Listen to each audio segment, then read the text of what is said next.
Este contenido llega a ustedes gracias a Grupo JL, Salud y Bienestar, propósito que nos mueve.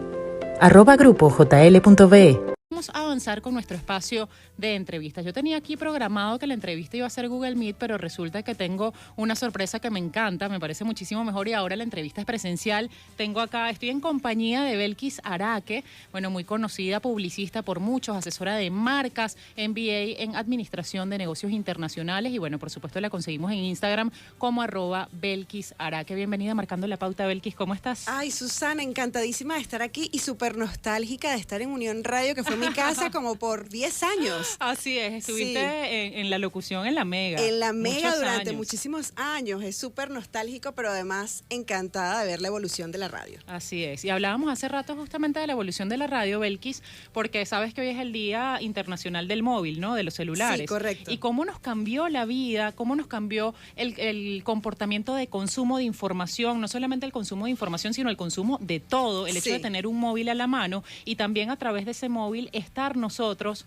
dispuestos, disponibles para que las personas nos escuchen, aquel que no nos está escuchando en radio, nos está escuchando vía streaming. Entonces nos ha cambiado la vida realmente ese pequeño aparatito que tenemos en la mano. Ha tenido beneficios, pero también ha tenido, como todo, vicisitudes, y es que el uso excesivo del móvil nos hace perder la capacidad cognitiva, ¿no? La capacidad de análisis, la capacidad de criterio, porque estamos acostumbrados a consumir todo en menos de 30 segundos ahora. Sin embargo, es una maravillosa herramienta de trabajo y, bueno, ni tú ni yo podemos vivir sin ella, ni las personas que nos escuchan. Ya nadie, lamentablemente. Nadie. Simplemente tenemos que ponerle cierto orden, porque como tú dices, ya el contenido es muy efímero y podríamos estar, como dicen, infoxicados de tanta información. Entonces hay que saber cómo que discernir y saber que sí y que no. Pero bueno, lo nuestro, el día de hoy vamos a hablar contigo, por supuesto, de la creación y el desarrollo de las marcas, y me encantaría comenzar con una respuesta, con una pregunta muy, muy básica, muy sencilla, pero creo que es importante y es la base del desarrollo de las marcas. Para ti, más allá de lo visual, desde tu mirada, ¿qué es una marca? Para aquellos que piensan que una marca es un logo bonito. Tú sabes que ese falso criterio de que la marca era un logo ahora se ha evolucionado a que una marca es una cuenta de TikTok o de Instagram, cosa que está muy alejado de la realidad. Una marca es una construcción de elementos comunicacionales, visuales, gráficos, auditivos, que hacen que exista una relación comercial entre un grupo de personas y alguien que oferta un producto o servicio, que vende un producto o servicio. Entonces, cuando entendemos eso, nos damos cuenta que no es un logo, pero que sí forma parte también de la marca, que no es una cuenta de Instagram, pero que forma parte de la comunicación, sino que es una relación supremamente estrecha que además se desea cultivar a largo plazo.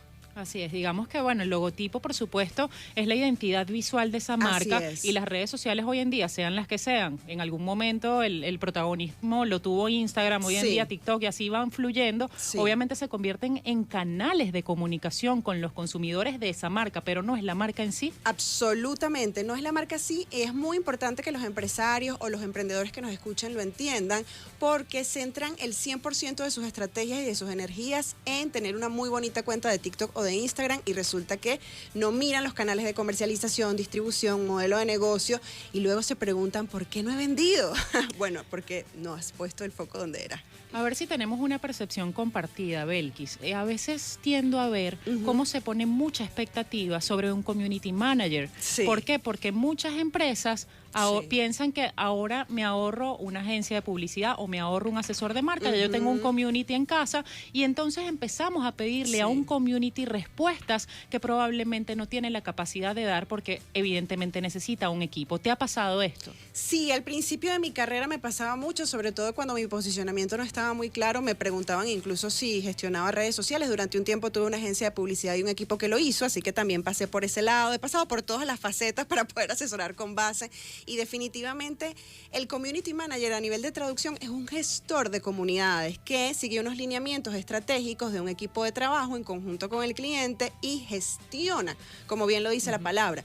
Entonces, algunos tienen habilidades para generar estrategias, pero no es el área per se, porque además el tiempo de consumo, de gestión de esas comunidades en las redes sociales es tan alto que no les va a quedar tiempo para pensar. Es muchísimo el tiempo. Necesitamos un equipo entonces, ¿no? Un equipo entero, pero tú lo sabes muy bien porque también has trabajado durante muchísimos años en esta área, y un equipo además concatenado con los egos abajo, porque todos trabajamos a favor del cliente. Así además. Hay que vestirse de la marca. De la marca, del cliente al final. Mira, Belkis, me encantaría que nos compartieras desde tu mirada qué características comparten las marcas exitosas. Las marcas exitosas tienen 3 características principales. La primera, todo su customer centric, todo su lenguaje del consumidor está orientado al cliente final. Piensan todas las decisiones basadas en el cliente final. La segunda, generan una imagen audiovisual acorde a los nuevos tiempos, ¿no? Siempre pensando, por supuesto, en el cliente. Y la tercera, están ávidos a cambiar rápido la táctica y la estrategia si no funciona. Y hago énfasis en la tercera porque si tengo toda mi estrategia pensada en el cliente, tengo una muy buena comunicación, pero me resisto a cambiar la estrategia porque veo que no está funcionando, entonces no vamos a avanzar. Antes los informes, y tú lo sabes muy bien, Susana, se hacían a 6 meses, después a 3, después a 1. Ahora yo chequeo con mis clientes de forma semanal cómo van las cosas porque la vertiginosidad es inmensa. No, y en el país en el que estamos. Claro, además de los factores, las variables cambian muy rápido. Las variables cambian muy, muy rápido, así es. Y mira, hablemos entonces, más allá de esas características que comparten las marcas exitosas, también cuáles son los errores comunes que comparten las marcas que no llegan al éxito. No invierten tiempo, dinero, energía, esfuerzo y capacitación en crecimiento. Debemos entender que nunca nos las sabemos todas, que siempre hay personas muchísimo más capacitadas y que un empresario exitoso, un gerente exitoso, un emprendedor exitoso es el que va a comprender tener a personas que son mucho más inteligentes que ellos en su área y en las áreas incluso que son de su propia competencia. Ese es un error fundamental. Y el segundo error también está, aunque pueda ser un poco contradictorio con lo que dije anteriormente, está basado en el exceso de brevedad, porque si bien hay que medir semanalmente, tampoco puedo permitirme creer que si en 3 horas, por decir un ejemplo, un post no ha funcionado, es que ya se me cayeron las ventas. Exacto, solo por eso. Hay que saber tener paciencia también. Es un timing, ¿no? es un tiempo prudente. Muy particular. Es particular y cada marca tiene un tiempo distinto. Cada marca, así es. Y en este tiempo justamente de consumo de contenido tan rápido, tan efímero como empezábamos en la entrevista, ¿cómo una marca puede atraer la atención de sus consumidores y también hacerlo más estable? O sea, ¿cómo lo atraigo y cómo lo mantengo? Entendiendo esa revolución tan fuerte que hay de contenido atractivo de muchas marcas o simplemente de muchos artistas. Sí, va a depender muchísimo del rubro, porque el rubro corporativo, por ejemplo, se mueve con una estrategia comunicacional muy distinta al de una marca personal. Pero algo que es muy importante es entender que antes eran 7 segundos para captar la atención del cliente y ahora estamos de 1.5 a 3. Wow. Entonces, ya eso nos dice a nosotros que lo que sea que tengamos que titular, vallas, videos, posts, estrategias en radio, tiene que captarse en el segundo 1.5 al 3. Es decir, la creatividad y la conceptualización debe estar marcando la pauta allí. Totalmente. Y la primera frase lo dice todo. Exacto. No tenemos tiempo para más. No hay tiempo para más. Bueno, sabes que hace poco hice también una entrevista a un productor musical, no sé si lo conoces, a Pedro Querales, que de hecho trabajó muchos años conmigo en la dirección de creativa, también diseñador gráfico y es un talento increíble. Y me estaba comentando, ya hablando justamente del tema de la producción musical, y con este tema de lo efímero, que la democratización de las plataformas digitales para la distribución de la música hoy en día produce el lanzamiento de 40.000 canciones diarias. Sí, así es. Y imagínate ese espacio tan competitivo en el que se está. De hecho, ya no se hace el lanzamiento del disco, lo que se hace es el lanzamiento del hit, de la canción tema, y eso hace que mantenerse en la palestra y además poder girar sea un tema complicadísimo. Tengo escenarios de clientes que están en la industria musical que me han comentado que cuando van a abrirle a otros cantantes como Lazo, por ejemplo, Lazo a veces tiene que repetir la misma canción 10 veces porque es el hit que pegó en TikTok. Así es. Esa es la nueva manera. Es la nueva manera. Y como vemos, cada marca entonces tiene su movida distinta. No podemos cortarlos todo con la misma tijera, como bien decimos. Correcto. Hace rato mencionaste tema marca personal. Y ahí va mi próxima pregunta. ¿Cuál es la tendencia que está marcando este momento a nivel de marcas? Porque hemos visto a través de la historia que quizá en algún momento hay mucho más movimiento de marcas corporativas y de repente, luego yo diría que antes de la pandemia empezamos a ver ese requerimiento muy exacerbado de marcas personales. Así es. ¿En dónde estamos en este momento? Hay un híbrido, porque las marcas corporativas desean tener la posibilidad de saber quiénes son los directivos detrás, las comunidades desean saber cuál es el éxito de esos corporativos y de esos gerentes que están detrás. Entonces yo diría que es un híbrido entre la comunicación corporativa y la marca personal.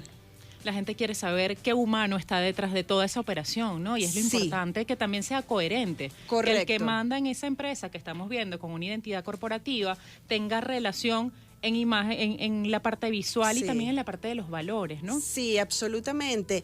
Pero también está volviendo algo que se vivió en escenarios de los 80, 90, inicios del 2000, que estaba basado en generar una cultura organizacional que trascienda en el tiempo, incluso de generación en generación. Eso está volviendo, está retomándose. Que trascienda esas marcas personales. Que trascienda a la marca personal. Wow. Es un híbrido, increíble. Es un híbrido y cambia muy rápido. Está súper interesante. Cuando creemos que ya lo sabemos todas, viene otra cosa. Mira, yo tengo 18 años trabajando en este rubro y cada día siento que sé menos, pero soy más curiosa. No nos podemos aburrir. No nos aburrimos nunca, y menos en este país.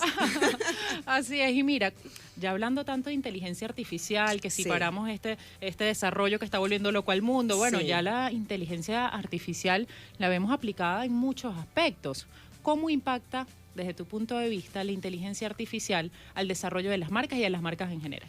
A la inteligencia artificial no hay que tenerle miedo porque es el mismo miedo que existió hace años atrás. A las redes sociales. A las redes sociales y al desarrollo del Internet. Es una herramienta más. Por supuesto, quienes deben ser regulados son los seres humanos con cualquier tipo de herramienta. Tú le das a un ser humano un lápiz y puede construir un dibujo hermoso, pero puede hacer algún otro tipo de cosas, ¿no? Entonces, la inteligencia artificial para los emprendedores pequeños va a ser una gran herramienta porque no van a tener la posibilidad de contratar 5 o 6 personas, pero para las grandes marcas es un proceso de edición y revisión, así que es súper funcional.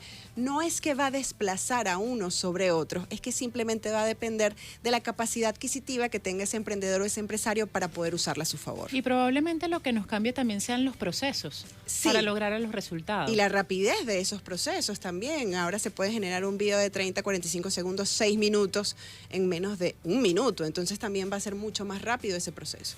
Para ir cerrando, y un tema que le encanta a todo el mundo, porque cuando hablamos de publicidad y venta, la gente lo que le dice a los asesores es, ¿cómo hago para vender más? Sí, ¿Cierto o falso? Así que bueno, estamos hablando de mercadeo, todavía no estamos en ventas, pero al final esa es la expectativa. Sí, correcto. Ese es el deseo. La importancia entonces de las marcas en un entorno económico de desaceleración de consumo que estamos viviendo en este momento y por ende también disminución de ventas.